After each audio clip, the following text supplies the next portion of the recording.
हम इस समय लवीव शहर में हैं, एक ऐसा शहर जो हर हिस्से से आ रहे शरणार्थियों का ठिकाना बना हुआ है। यहां पर रशिया गो होम आपको जगह जगह हर भाषा में लिखा नजर आ जाएगा।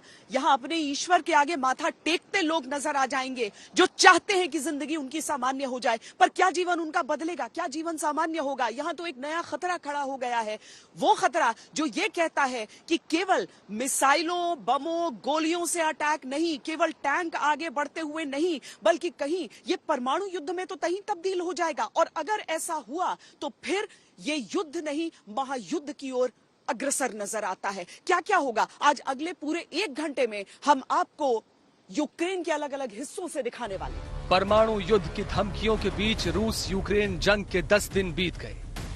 यूक्रेन में शहर शहर तबाही है, खंडहर है, मलबा है। हमले लगातार दुनिया की चिंता बढ़ा रहे हैं। मौतों का आंकड़ा बढ़ रहा है।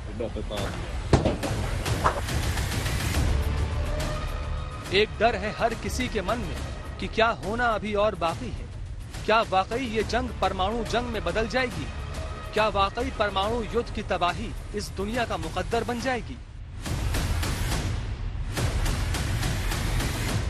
कि यदि परमाणु बम चल गया, जिसमें से अभी तक जितना स्टॉक पाइल कहते हैं इसको, उससे भी उसका 1/4 किसी तरह से भी आदान प्रदान हो गया, चल गया, तो ये पूरा का पूरा ब्रह्मांड खत्म हो जाएगा, स्टोन एज में चले जाएगी, और पूरा कहते हैं ना पाषाण युग आ जाएगा। कोई इसकी कल्पना भी नहीं कर सकता है। कीव, खार्किव, ओडेसा, सूमी सब रूस के ताबड़तोड़ हमलों से थर्रा रहे हैं। दक्षिणी यूक्रेन में इस वक्त भारी लड़ाई चल रही है और रूसी फौज लगातार आगे बढ़ रही है। और एक दूसरा पावर प्लांट जो यूक्रेन का है, यूजो उक्रेन्स्क, उसके ऊपर इस वक्त जो है रूसी फौज सिर्फ 30 किलोमीटर दूर है, जो रिपोर्ट्स आई हैं, और किसी भी वक्त वो दूसरा पावर प्लांट भी रूसी फौज के कब्जे में जा सकता है।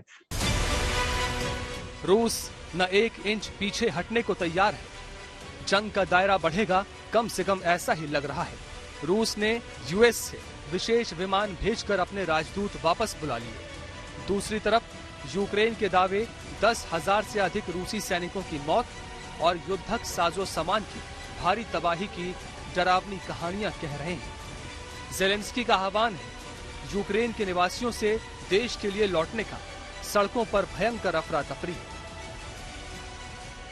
Відбувся саміт НАТО. Слабкий саміт, розгублений саміт. Саміт, на якому видно, що не всі вважають боротьбу за свободу для Європи метою номер 1. Усі люди, які загинуть від цього дня, загинуть також і через вас. Через вашу слабкість, через вашу роз'єднаність.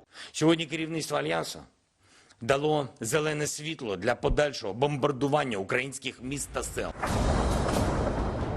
जंग के 9वें दिन की तस्वीरों का खौफ दुनिया की आंखों से अभी गया नहीं। रूस के हमलों में यूक्रेन के सबसे बड़े परमाणु संयंत्र से उठती आग की लपटों की आंच खौफनाक है।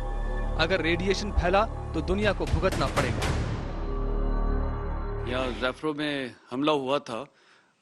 अच्छी बात यह है कि न्यूक्लियर रिएक्टर्स उसमें डैमेज नहीं हुए थे, पर अगर किसी भी न्यूक्लियर प्लांट में कैप्चर किया जाता है और उसको तबाही किया जाता है तो फिर बहुत ही भयानक उसका होगा। पर वो ऐसा काम करेंगे नहीं, क्योंकि उनको पता है कि फिर इसका देखिए रिटेलिएशन होगा तो फिर तगड़ा ही होगा, और फिर तो ये विश्व का युद्ध तो छोड़िए, फिर तो मानव जाति खत्म हो जाएगी। ये माना जा रहा है कि पुतिन पश्चिमी देशों पर दबाव बनाकर अपनी बात मनवाना चाहते हैं और वो E2D डॉक्ट्रिन पर काम कर रहे हैं। E2D का मतलब एस्केलेट टू डी एस्केलेट, यानी दुश्मन को समझौते पर मजबूर करना। इसके साथ ही वो परमाणु धमकियों से यूक्रेन पर हथियार डालने का दबाव भी डालने की कोशिश कर रहे हैं। इसे पुतिन की नेटो और अमेरिका को दबाव में रखने की भी रणनीति माना जा सकता है। लेकिन जंग की आग फैली तो कब क्या हो जाए कोई नहीं सोच सकता। हाँ, परमाणु हथियारों का इस्तेमाल अगर इस जंग में हुआ तो दुनिया का क्या होगा, ये सोचकर दुनिया परेशान है।